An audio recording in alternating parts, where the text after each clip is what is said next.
Hello, boys and girls. This is Mrs. Martin, and welcome to Story Corner. We're going to continue today with Chapter 9 from Tales of the Fourth Grade Nothing by Judy Blume. Chapter 9 is titled Just Another Rainy Day. The next day it rained. My father asked me how I'd like to go to the movies. Just me? I asked.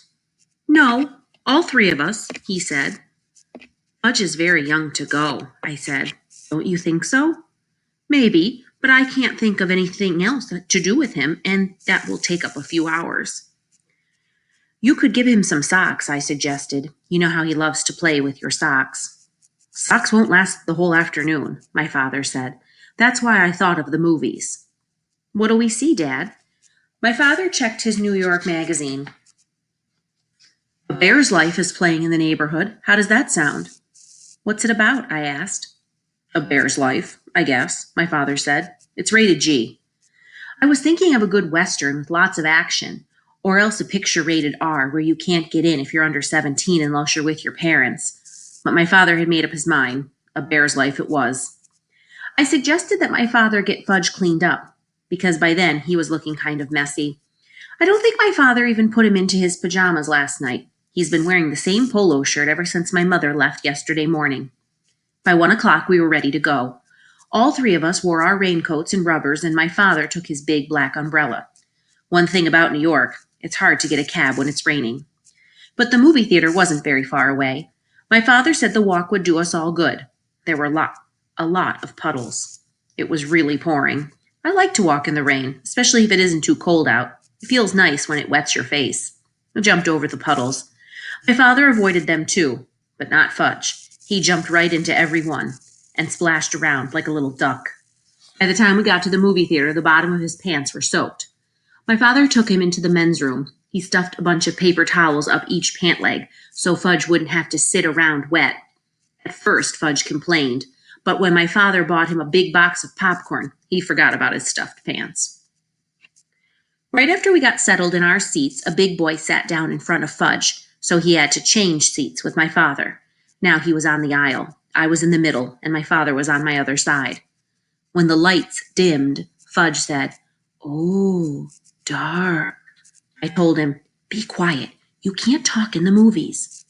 "Okay, Peter," he said. That's when he started throwing his popcorn. At first I didn't notice, but I wondered why the people in front of us were turning around every second. Then I heard Fudge whisper, "Pow, pow, pow," and I saw him throw a handful of popcorn. I poked my father. "He's throwing his popcorn," I whispered. My father reached across me and tapped Fudge on the leg. "If you throw one more piece, I'm going to take it away from you." "No throw," Fudge said very loud. "Shh," the people in front of us said. "Shh," Fudge said back to them. "You see," I told my father, "he's too young for the movies. He doesn't understand." But from the moment the first bear came on the screen, Fudge sat still and watched, and after a while I forgot all about him and concentrated on the movie. It was much better than I thought it would be. It showed all these bear cubs and how they live. I'm not sure when I realized Fudge was gone. I guess it was when I turned to ask him if he had any popcorn left. I had already finished mine and was still hungry. I was really surprised to see he wasn't there. I mean, 1 minute he was sitting right next to me, and the next minute he was gone. "Hey, Dad," I whispered to my father. "He's gone." "What?" my father asked. "Fudge isn't in his seat." My father looked over. "Where did he go?" "I don't know. I just noticed he was gone. Let me out, Peter. I'll find him." "Should I come too?" I asked. "No, you can sit here and watch the rest of the picture. He's probably just wandering around by the candy corner." I stood up to let my father out. I wondered what my mother would think if she knew Fudge was lost in the movies. A few minutes later, the picture stopped, right in the middle of a scene.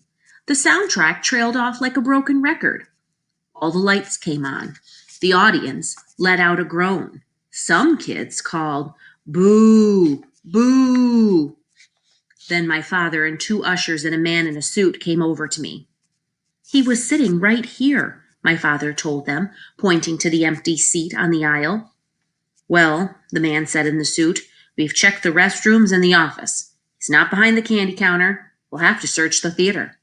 He cupped his hands around his mouth and shouted, "Ladies and gentlemen, may I have your attention, please? We'll continue with our film in one moment, but first we have to find a 3-year-old boy answering to the name of Fudge."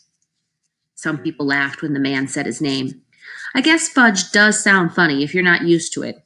I thought, maybe he's been kidnapped. Would my mother be mad? That crazy kid. You can't even take him to the movies. Then I thought, who'd want to kidnap him anyway? "What should I do, Dad?" I said. "Why don't you walk up and down this aisle and call him, Peter?" "Okay," I said. "Here, Fudge," I called, starting down my aisle. It sounded like I was calling for a dog. "Come on out, Fudge." When I got down to the first row and called, "Here, Fudge," he popped out to see me. He scared me so bad I yelled, "Oh!" "Hi, Peter," he said. "Hey, I found him," I called. I found him. Here he is." Then I turned to my brother. "You dope. What are you doing way down here? And why are you sitting on the floor?" "Wanted to touch the bears," Fudge said. "But bears are all gone." He spread out his arms and said, "All gone," again. My father and the ushers and the man in the suit ran to us. "Fudge," my father said, scooping him up. "Are you all right?" "He wanted to pet the bears," I said. Can you beat that? "Well, I guess we can continue the picture now," the man in the suit said. He cupped his hands around his mouth again. "Thank you, ladies and gentlemen. Our young man has been found safe and sound. Now we return to the conclusion of A Bear's Life." My father carried Fudge back to our seats. He held him on his lap for the rest of the show. I guess he wasn't taking any more chances. Later, when we got home, my father explained to Fudge that movies are like TV. It's just a picture. There's nothing to touch. Fudge listened, but I don't know whether he believed my father. I had the feeling he still thought those bears were in the theater somewhere. I made up my mind that I would never take my little brother to the movies. Never. At least, not until he was 9 or 10. My father said he was going to cook us something special for dinner to celebrate finding Fudge in the movies. I thought that was really strange because, as far as I know, my father can't cook anything. He doesn't even know where my mother keeps the peanut butter, the dishes, or the pots and pans. Lucky for him, I was there to show him. "What are you going to cook, Dad?"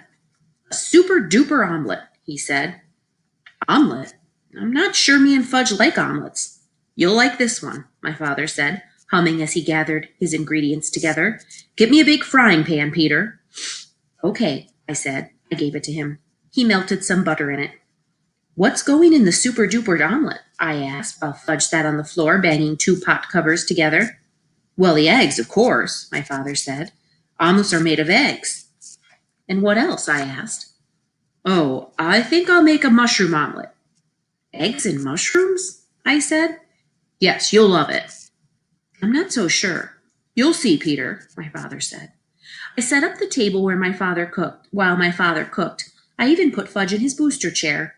When the omelet was done, my father brought it to us. He was still humming.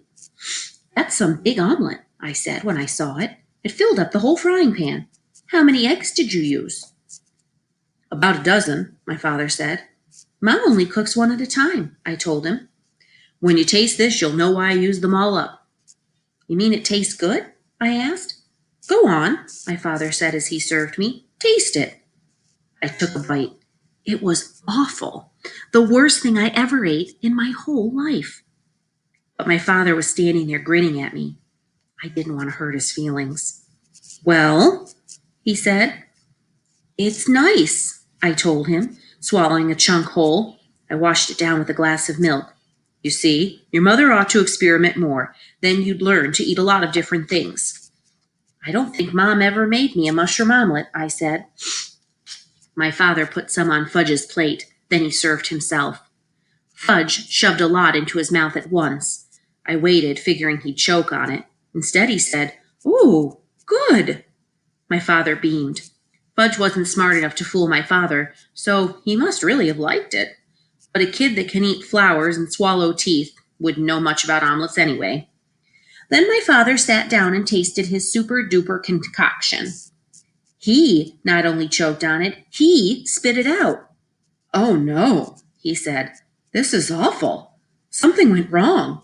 Maybe the eggs were rotten. Mom just bought them on Thursday, I said. Maybe it's the mushrooms then, my father said. Maybe it's how you cooked it, I suggested. My father jumped up from the table and threw the mushroom omelet into the garbage. Fudge started to cry. Want more, more. No, my father told him. It wasn't any good. Fudge screamed. Eat it or wear it! Eat it or wear it! He flung his spoon across the room. It hit my mother's favorite plant. The dirt spilled all over the kitchen floor. Now you stop that, my father yelled at Fudge. I'm going to make us a nice peanut butter sandwich. Then you're going to have a bath. Your mommy's coming home tomorrow, and we're going to show her how well Daddy managed all by himself. Peter, where does your mother hide the peanut butter? After supper, my father bathed Fudge. The only thing he decided not to do were the dishes. He stacked them in the sink and left them for my mother. On Sunday afternoon, we drove out to the airport to meet my mother's plane. On the way there, my father said, wouldn't it be fun if we kept all the things we did over the weekend a secret, just between the three of us, kind of a man's secret.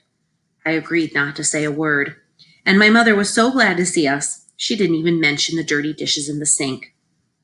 6 weeks later, we were watching TV one night when the new Toddle Bite commercial came on. That's me, Fudge said. My mother looked up from the book she was reading. Why, yes, he does look like you, Fudge. But that's not really you. Oh, yes, Fudge said. That's me, see? My mother squinted and looked harder. You know, Warren, she told my father, he really does look like Fudge. And she laughed. Imagine another little boy like our Fudgy. It's Fudgy, all right, I said. It's Fudge, all right, my brother repeated. We didn't tell you, dear, my father said. We thought you'd like to be surprised. But that is Fudge. What? My mother said, like she couldn't believe it. You see, Mom, I began. Remember that weekend you went to visit Aunt Linda? Then I stopped and thought about all the things my mother didn't know.